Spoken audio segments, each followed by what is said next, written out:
Novak Djokovic's 2025 season left sad feeling. All details inside. Novak Djokovic's 2025 season was characterized by 4 semifinals in Grand Slam tournaments, a truly exceptional result for a 38-year-old player who continues to make tennis history and beyond. The former world number 1 is aiming to become the oldest ever to lift a major title, but he has realized that he will need a titanic feat to reach this milestone due to Jannik Sinner and Carlos Alcaraz, who are in their prime right now. Although he has not played a single official tournament since the Wimbledon Championships, the Serbian legend still reached the semifinals at the US Open while also defeating local idol Taylor Fritz for the 11th time in as many clashes. His run ended against Carlitos Alcaraz, who proved to be too superior to him athletically, although Noel put in a strong performance on the iconic Arthur Ashe Stadium. The 24-time Grand Slam champion admitted his current struggles, but reiterated his intention not to give up and extend his career as much as possible. Djokovic wants to continue playing. Some time ago, the 38-year-old from Belgrade revealed that he would like to continue playing at the highest level until the Los Angeles Olympics scheduled for 2028, after making the history of modern sport by winning the gold medal in Paris just over a year ago.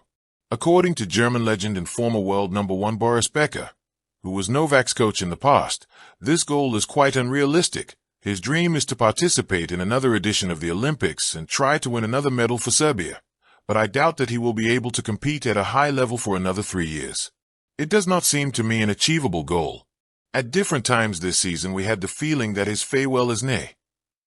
Only Athens ATP in November is part of Djokovic's schedule between now and the end of the season, while his presence at the Nitto ATP Finals is uncertain, which he had already missed last year.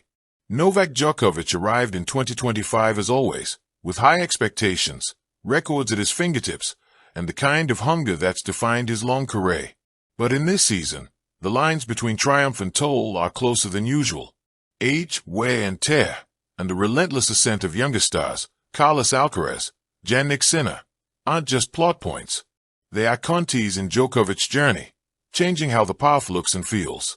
Here are the key threads of sadness, struggle, and heroic persistence in his 2025. Key moments of struggle, injuries and incidents. At the Australian Open, Djokovic was forced to retire in the semi-final against Alexander Zverev due to a torn hamstring after only 1 set. This wasn't just a physical blow. It was a symbolic one, a reminder that even Novak cannot always carry his own resilience. Throughout the season, he had to manage various physical issues, hamstring tears, leg discomfort, falls on court. The body, it seems, is sending increasingly loud signals. Semifinal hurdles and Grand Slam finals drought. Djokovic has been reaching the late stages of Grand Slams, semifinals, quarterfinals, but he hasn't clinched a major title in 2025. His string of losses in crucial matches, semis of slams, is emotionally heavy, because the stakes feel higher both in history and expectation. In particular, losses to Sinner and Alcaraz have sharpened the sense that while Djokovic is still among the very best, he is no longer the unassailable giant he once was. Younger rivals have started overpowering or outlasting him in long matches. Realization of limits. Djokovic himself has been candid. He's admitted that best-of-5 set matches are becoming physically more grueling. He's spoken of how wear and tear, age, and the cumulative toll of his long career are no longer abstract. He has even suggested he might revise his schedule, reduce the load of certain tournaments, and be more selective in what he puts his body through. What once might have seemed impossible for the person who has almost never stepped off court out of fear is now under serious consideration. The weight of transition. There's a feeling of transition. Djokovic is no longer quite the same invincible force.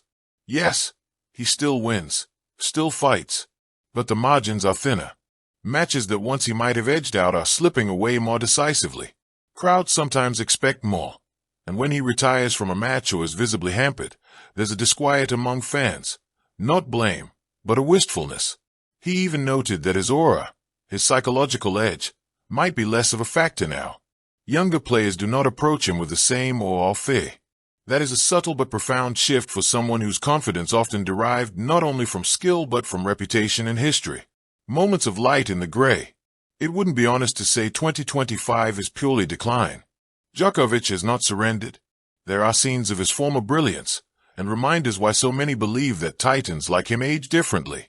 Not in decline, but in evolution. Geneva Open. He won his 100th ATP Tour title there. An incredible landmark. Even in a year of challenges, he still closed out matches, still demonstrated grit. Reaching the semis of all slams, or deep into them even when he fell, he got there, showing that his mind, his experience, and parts of his physical game remain formidable. Honesty and reflection. Perhaps what's most moving is how Djokovic has handled it. He speaks openly of pain, of aging, of what he can and can't do. That doesn't negate his legacy. It humanizes it. It makes the fan experience bittersweet in the best way. Seeing a legend confront mortality, not with resignation but with courage. Why feel sad? What makes Djokovic's 2025 season emotionally heavy for fans, for observers, is what we lose when someone like him starts showing cracks. It's not just about wins or titles. It's about the story of dominance that has been a pillar of modern tennis. How many more chapters does it have? The expectation that he must win whenever he plays a Grand Slam, or at least reach the final. When that doesn't happen, there's shame felt, not for Djokovic, but for ourselves, for our assumptions. The mottled contrast between his mind, which still seems hungry, poised, sharp, and his body, which over years of punishment, long matches, injury, travel, is saying this is harder now. The way time marches on, athletes don't get to choose forever. Even legends face the closure of peak performance.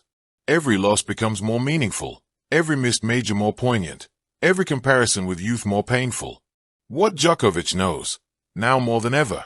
From all signs, we see Djokovic confronting truths that every athlete must at some point. That age matters, not as a limitation of spirit, but as a limit of the flesh. Recovery takes longer. Injuries heal more slowly.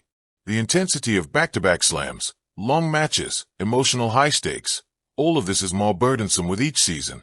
That to keep winning, he might need to adjust schedule, training, recovery, match strategy, tournament selection.